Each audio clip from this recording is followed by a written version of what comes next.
দলের চেয়ারপারসন বেগম খালেদা জিয়ার রোগমুক্তি কামনায় নয়াপল্টন মাওলানা ভাসানী মিলনায়তনে দোয়া মাহফিলের আয়োজন করে ঢাকা মহানগর বিএনপি।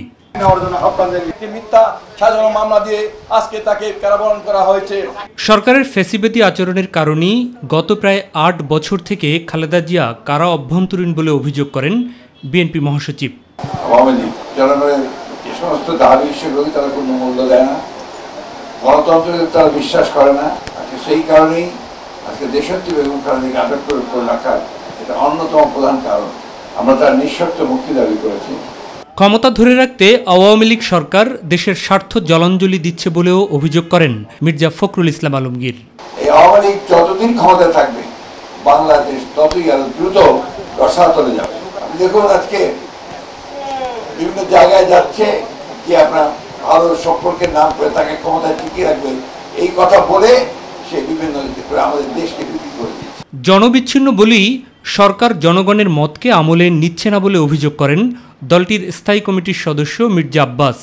মানুষের কোনো কথাই এই সরকার কর্ণপাত করছে না। বাংলার মানুষ সকল সময় প্রতিবাদে বিশ্বাসী, পরাধীনতায় বিশ্বাসী নয়।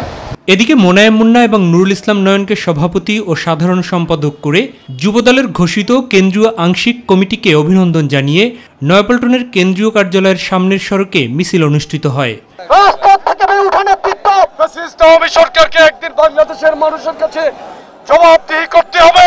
মিছিলের আগে তাৎক্ষণিক সমাবেশে শিক্ষার্থীদের কোটা বিরোধী আন্দোলন নিয়ে কথা বলেন বিএনপির সিনিয়র যুগ্ম মহাসচিব রিজভী আহমেদ। মেধাবী ছাত্রদেরকে মেধাহীন ছাত্রদেরকে দিয়ে পদদলিত করে তারা এমন এক দেশ গঠন করতে চায়, সেই দেশ হবে বাংলাদেশ নয়, ওটা হবে বাংলা লীগ।